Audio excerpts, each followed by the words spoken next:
Oh, hey, I didn't see you there. My name's Jonathan Cease. I wanted to talk to you tonight about the remedies of replevin, indemnification, and entrustment. I felt during my class this semester that our material lacked a topical touch. As such, I created this presentation that perhaps puts a unique spin on history's greatest story, the One Ring. So, let's get into it. Why the story of the One Ring, you might ask? Well, some say that Sauron really did nothing wrong. He brought peace and prosperity and friendship to many around the land. And in turn, he was dismembered, banished into nothingness twice. Let's see, how many more do we have? He had his most prized possessions stolen. It was dropped in a river for centuries. He was stolen from again, also another time. And eventually, he even had that possession thrown climactically into an active volcano. Wow, an active volcano. Oh, let's all not forget he was murdered.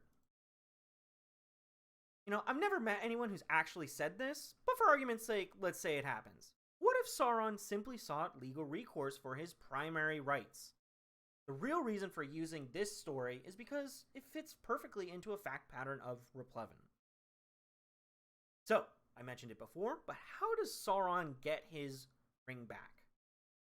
Well, the answer is replevin. Replevin is a common law remedy used to enforce primary rights of ownership and possession when personal property is taken by someone else. So, first things first, the object must be owned, and it must be owned by the person seeking replevin. V.T. Vickers and York v. Jones, two primary cases that we read about in this, talked about how an easy way to gain these primary rights of ownership and possession is to simply create an object. At the time of creation, the creator themselves become the owner and possessor. Here, that's the Dark Lord. Next, the object must be taken. Here, that's the ring. The thief, King Isildur, has no primary rights. He simply took a ring that didn't belong to him. And so Sauron's remedy is replevin, and he can seek it against Isildur. Now, when moviegoers and readers alike cry out in anguish that Isildur refuses to enforce his refuses to destroy the One Ring, this is actually for the best for Sauron. It enables him to continue seeking to remedy his primary right of ownership and possession to the ring through replevin. So long as the ring exists and Isildur has the ring, Sauron can seek replevin against him. But what if there's a twist? What if there's a tricksy hobbit involved? So Isildur dies and the ring is lost. Smeagol takes possession. Well, nothing really changes. Sauron can now seek replevin again, but this time against Smeagol, because Smeagol has the ring. The thing about primary rights is they can be enforced against anyone at any time, so long as the primary right can be replicated. Here, that would mean giving the ring back to Sauron. But Bilbo takes it. Well, nothing changes when someone takes the ring. In another way, replevin can still be used, but now it's against Bilbo, because Bilbo has the ring. Well, what if Bilbo transfers it to Frodo in a lawful bequeathment? Again, nothing changes. Replevin can be used against Frodo in the same vein. But here's where things change. Let's say Frodo destroys the ring like happens in the movie. Well, the books. Books are better. The primary rights of Sauron are extinguished, simply because he cannot get the ring back. This ring is gone. As such, Sauron gains now secondary rights against Frodo for the loss of the ring. And also probably that one I probably should seek damages too. At any rate, Sauron can seek a replacement or a substitutionary rights against Frodo. These usually include equitable damages. Equitable damages meaning a monetary payment of some kind by Frodo to Sauron to say, I lost my ring, man. Can you help me out? It replaces the replicative right. A funny meme to take a break. Okay, so we talked about this, but Frodo has no money. So what if he seeks indemnification? Well, here he would probably seek indemnification from his uncle. His uncle's got a lot of deep pockets. I mean, deep enough for a hobbit, and for a hobbit whose entire wealth only came from one chest that he got from the Lonely. But probably quite a bit of money. At any rate, he can seek indemnification. Now, indemnification is normally reserved for insurance and coverage issues, but for argument's sake, we'll play it here.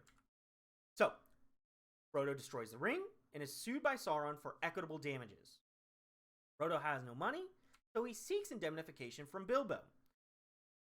There's a few things that are very important to discuss. First off, Frodo must have clean hands. Clean hands. Clean hands means essentially, in the course of this whole shebang, he did nothing wrong. The reason for this is because this is a bench trial, and it's at the full discretion of the court to decide grant indemnification.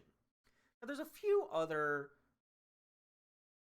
factors that are involved in approving an indemnification action, but importantly, it's important to note that such a remedy of indemnification has basically the same requirements that a lot of normal equitable remedies have. It's at the discretion of the court. It has to be fair and just. You can't simply say, Bilbo, we're taking all your money because we can.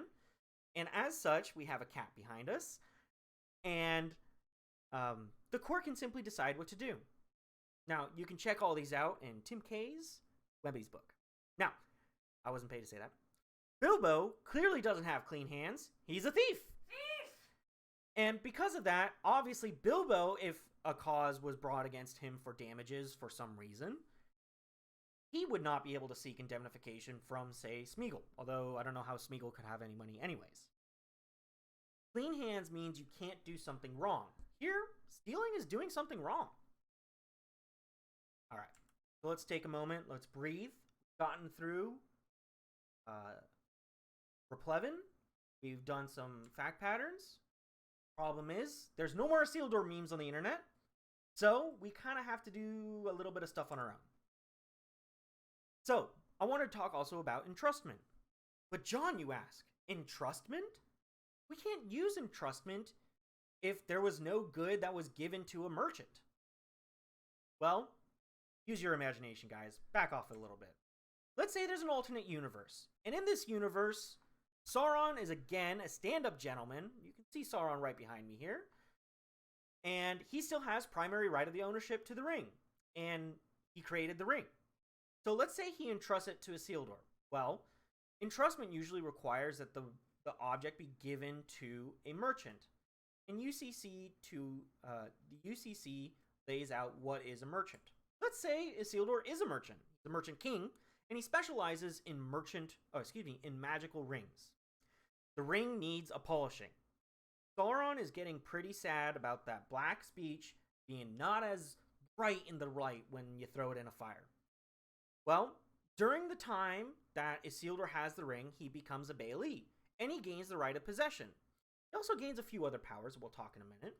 But first things first, it's important to note that during this time, Sauron may reclaim the ring after giving notice to Isildur, stating, I want the ring back.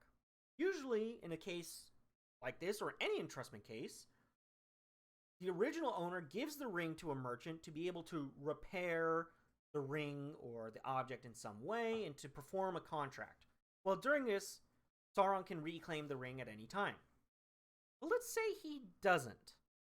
Instead, he says, well, I'm pretty lazy. I'm not going to send my armies out, and I can't go myself because I'm just an eye at the top of a tower. And as such, Isildur basically gets to keep the ring. He doesn't say this explicitly, but it happens.